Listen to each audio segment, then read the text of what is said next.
Hello friends, welcome back to my YouTube channel talking sense speak easy English. Friends, आज हमारा topic है subject verb agreement. उसमें बहुत सारे कंफ्यूजिंग पेयर्स होते हैं, ठीक है। तो उसको हमको देखना है कि कहाँ कौन सा सब्जेक्ट में हम कौन सा वाला वर्ब लगाए, ठीक है। सब्जेक्ट क्या है और उसमें सिंगुलर वर्ब लगेगा या तो प्लूरल वर्ब लगेगा, ठीक है। यही कन्फ्यूजन रहता है। तो उसको आज हम पूरा क्लियर करते हैं, है ना। जैसे कि यहाँ दो कंफ्यूजिंग पेयर है, जैसे कि more than one with a noun, second more noun than one, ठीक है।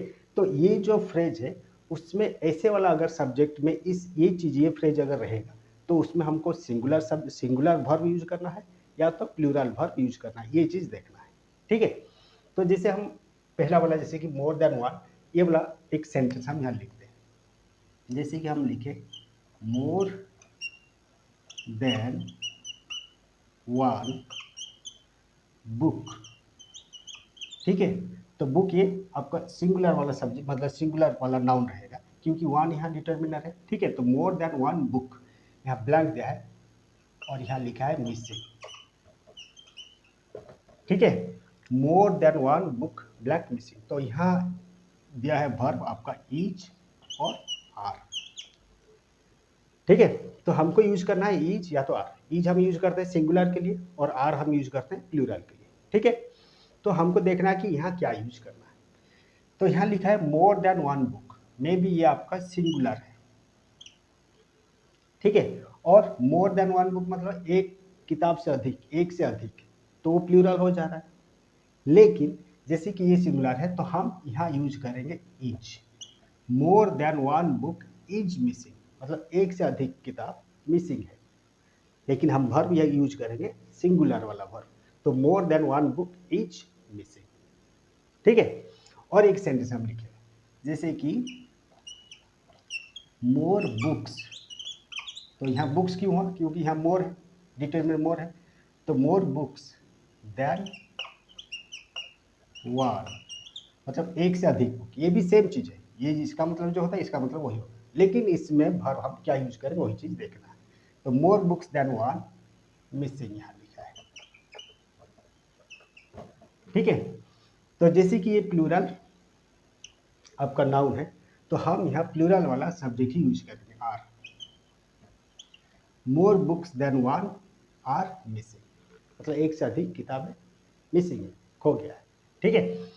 तो आपको सिंगुलर वाला वर्ब कहाँ यूज करना है, ये वाला पहला वाला more than one book is missing, लेकिन सेकेंड में more books than one are missing, ठीक है।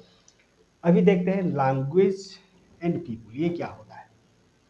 अगर सब्जेक्ट में आपका कोई लैंग्वेज को दर्शा रहा है और तो कोई पीपल लोगों के बारे में दर्शा रहा है तो उसमें हमको सब्जेक्ट वर्ब में सिंगुलर वर्ब यूज करना है या तो प्लूरल वर्ब यूज करना है, ये चीज देखना है।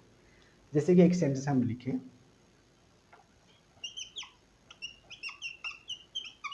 Japanese blank spoken all over the world,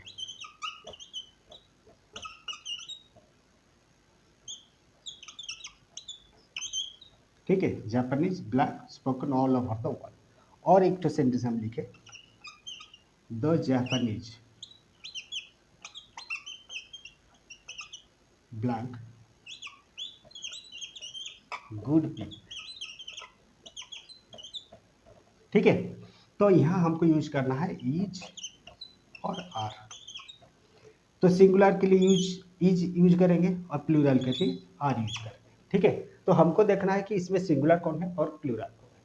जैसे कि जापानीज, ये एक लैंग्वेज है, Japanese blank spoken all over the world, अगर लैंग्वेज रहेगा तो वो सिंगुलर वर्ब यूज होगा लैंग्वेज में, और लोगों के बारे में तो वो हो जाएगा प्लूरल वर्ब, ठीक है। तो पहला वाला सेंटेंस में क्या है, spoken all over the world, तो ये एक लैंग्वेज है तो हम यहाँ यूज करेंगे इज।